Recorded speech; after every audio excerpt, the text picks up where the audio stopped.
یہ بہت افسوسناک ہے. پوری دنیا کے اندر ان ویپنز کو ڈسکریج کیا جاتا ہے لیکن اسرائیل انہی ہتھیاروں کو لگاتار ابھی تک استعمال کر رہا ہے. ناظرین، اسرائیل کا ایک نشریاتی ادارہ ہے کان، اس نے ایک بہت بڑا انکشاف کیا ہے. وہ یہ کہتا ہے کہ سیکیورٹی ذرائع سے بہت بڑی خبر آئی ہے اور وہ خبر یہ کہتی ہے کہ سیکیورٹی حکام نے اسرائیلی حکومت کو خبردار کر دیا اور اسرائیلی حکومت کو بتایا ہے کہ ایران کے خلاف جنگ میں کسی قسم کی کوئی پیش رفت نہیں ہو رہی، کوئی کامیابی نہیں مل رہی. جنگ کے اہداف پر دوبارہ نظر ثانی کی جائے اور چیک کیا جائے کہ ہم کیا کر سکتے ہیں. ایرانیوں کو نظام حکومت کے خلاف بہت بڑی تعداد میں سڑکوں پر نکالنے میں مکمل طور پہ ناکامی ہوئی ہے، اس کا بھی اعتراف کیا گیا ہے. یعنی یہ جو دعوے تھے کہ جناب لوگ باہر نکل آئیں گے، ایرانی نکل آئیں گے، یہ سارا کچھ نہیں ہو سکا. امریکہ کے ایک سینیٹر ہیں برنی سینڈرز، ان کا اگر آپ سٹیٹمنٹ دیکھیں، انہوں نے جو بیان دیا ہے وہ امریکہ کے لیے ایک آئینہ دکھانے کے مترادف ہے. انہوں نے کہا کہ نیتن یاہو نے ٹرمپ کو اس ہولناک اور غیر مقبول جنگ میں دھکیلا ہے، یعنی پھنسا دیا نیتن یاہو نے اور ایک دلدل میں.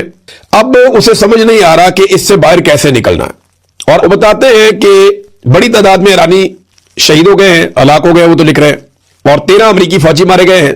12 دنوں میں لگ بھگ 16.5 ارب ڈالر کا جو ہے وہ نقصان ہو گیا ہے اور 32 لاکھ ایرانی بے گھر ہو چکے ہیں اور 773 لبنان میں لوگ جاں بحق ہو چکے ہیں، جبکہ ایرانی 10,000 سے زائد زخمی ہیں اور اس کے باوجود حاصل کچھ نہیں ہوا.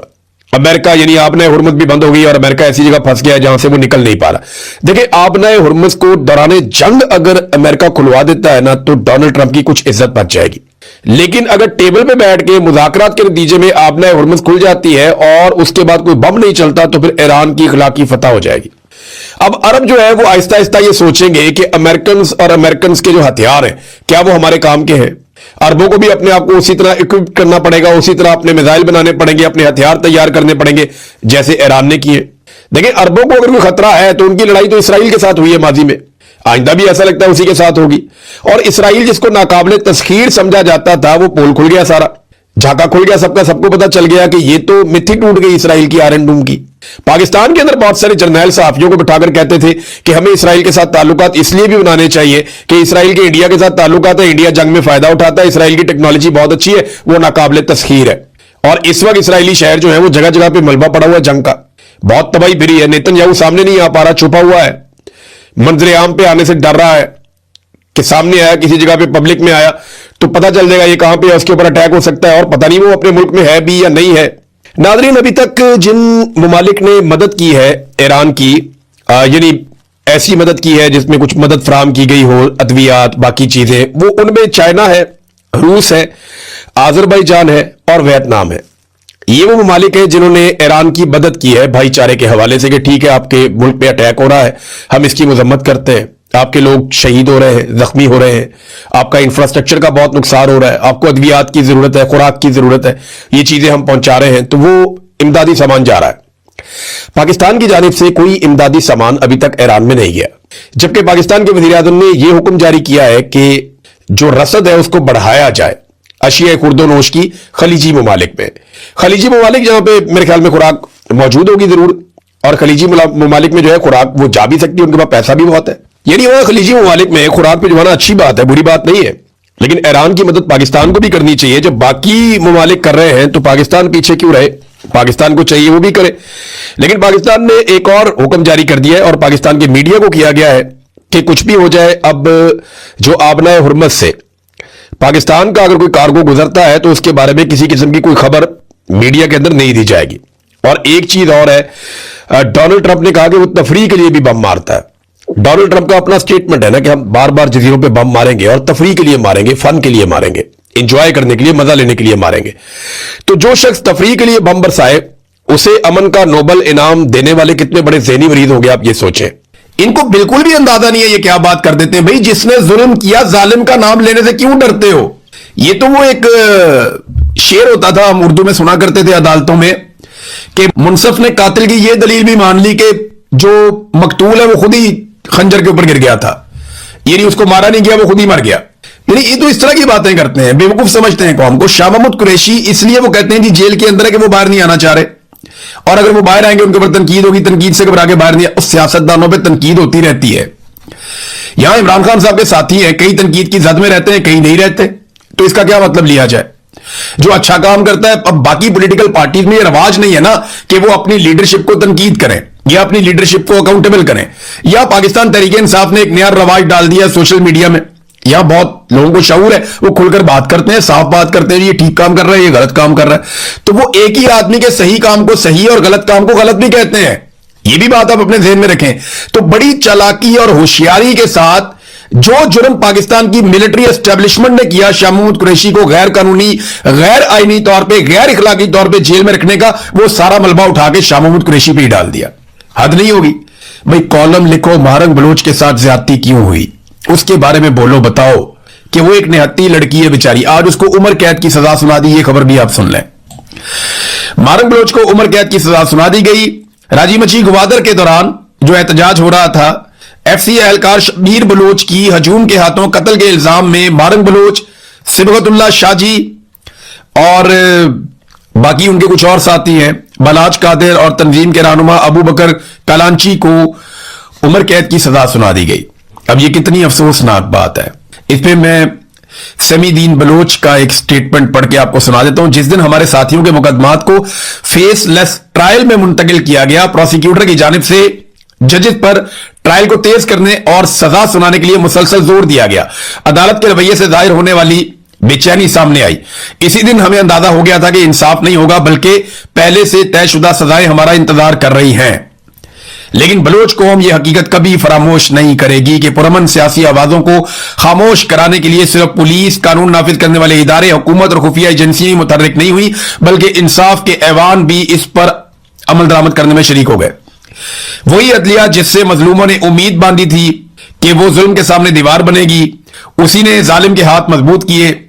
वही जजेस जिन पर इंसाफ की जिम्मेदारी आई थी, उन्होंने इंसाफ का तराजू ताकतवरों के हक में झुका दिया और अपने हक में खड़े होने वाले मजलूमों को उम्र कैद की सजाएं सुना दी गई।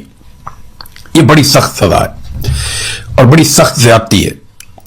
लेकिन एक बात मैं आपको बता दूं, ये निहत्ती लड़की का खौफ ये बता रहा है कि मारंग बलोच एक दिन बाहर आएगी। ये आप याद रखिएगा। इस गलती का एहसास करना पड़ेगा पाकिस्तान की मिलिट्री एस्टेब्लिशमेंट को। इन पॉलिसी से ना मुल्क चलते हैं ना आगे बढ़ते हैं।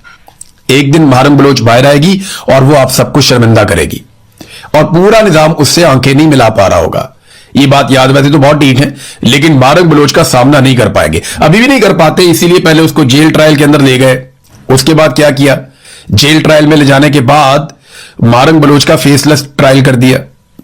और फिर जब उन्होंने बाइकआउट किया तो उधर पीटीआई के एक साबिक सदर हैं आईएलएफ के, इकबाल शाह साहब, उन्होंने जनाब वो केस लड़ दिया। बहरहाल पाकिस्तान तहरीक इंसाफ ने उनको डिसोन किया। उन्होंने कहा जी उनका जाती फेल है और हमने उनको ये बता दिया है कि इसकी जिम्मेदारी उनके ऊपर खुद ही आयद होगी। इधर मारंग बलोच को सजा हो रही है, उधर सरफराज बुगटी पूरे पूरे सफे का इश्तिहार दे रहा है। आप देखें ना कैसे कोलैबोरेटेड एफर्ट होती है, कैसे मिलजुल कर काम करते हैं। पहले से पता है जनाब ये सजा आने वाली है, रद्द अमल आएगा, अखबारात खरीद लो, सारे अखबारात के फ्रंट पेजेस खरीद के वहां पे बड़े बड़े इश्तिहारात छाप दिए। जंग अखबार देख लें, दुनिया अखबार देख लें, पूरे पूरे सफे का इश्तिहार छाप दिया। और देखें लिखा क्या हुआ उसके ऊपर, उसके ऊपर लिखा हुआ है, ये जुमला आप पढ़ें आप हैरान हो जाएंगे कि जनाब बस ठान लिया तो ठान लिया। खबर की तरह का छापा हुआ इश्तिहार, पूरा सफा लिया हुआ दुनिया का, वो आगे जंग का भी, बस ठान लिया तो ठान लिया। सरफराज बुगटी, बलूचिस्तान की तारीख का इनकलाबी और अवाम दोस्त बजट हमने पेश कर दिया। नीचे शेरो शायरी है, बलूचिस्तान का अहद है, फलाने फलाने शोबे में हमने ये कर दिया वो कर दिया। उधर मालूम बलोच को पकड़ के अंदर कर दिया। कोई एक सड़क बताएं जहां पे लोग जा सकते हो। इसी अखबार के आप 8वें सफे पे यानी बैक पेज पे आप जाएं तो वहां खबर छपी हुई है कि ये जो जलमक्सी और सराब के इलाके में हमले हुए हैं, गवर्नर हाउस का कैंप ऑफिस और एसएसपी हाउस जो है उसे नजरे आतिश कर दिया गया है। वहां से 3 अफराद अगवा कर लिए गए हैं। यह है जनाब बलूचिस्तान की सूरत हाल। आज सरफराज बुगटी बगैर सिक्योरिटी के बलूचिस्तान के किसी जिले में नहीं जा सकता। आज वो कोयटा के अंदर कम सिक्योरिटी के साथ भी नहीं घूम सकता, 2-4 गाड़ियों की सिक्योरिटी में नहीं निकल सकता। वो उसको पूरी फौज साथ रखनी पड़ती है, पूरा मैकेनिज्म बनाना पड़ता है। आज शाम के बाद आप बलूचिस्तान के किसी भी इलाके में नहीं जा सकते। और यह सारा कुछ मौजूदा रिजीम ने किया है। जो हालात बेहतरी की तरफ जा रहे थे उनका बेड़ा ही गरक करके रख दिया, सत्यानाश कर दिया पूरे बलूचिस्तान का। अब पूरे पूरे सफे का इश्तिहार छाप दिया ताकि मारंग बलोच के मामले से तवज्जो हट सके। नहीं हटेगी। मारंग बलोच को आप शिकस्त दे ही नहीं सकेंगे क्योंकि वो हक के साथ खड़ी हुई है, इंसाफ मांग रही है, इंसानी हुकूक के साथ खड़ी हुई है। आज बलूचिस्तान के हर घर के अंदर हर बच्ची मारंग बलूच बन रही है, हर बच्ची मारंग बलूच की तरह आवाज उठा रही है। आप देखते जाइएगा आपके सामने कितनी सारी मारंग बलूच आ जाएंगी।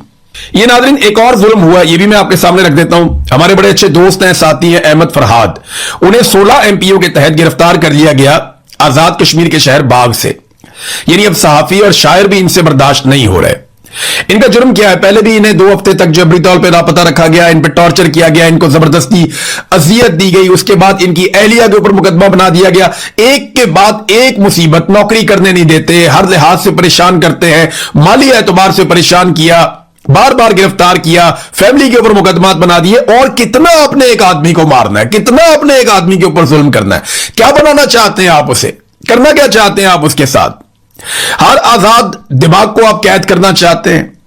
क्या हर उठती हुई आवाज को आप दबाना चाहते हैं? ये सारा कुछ वापस आएगा, याद रखिएगा, और सूद समेत वापस आएगा।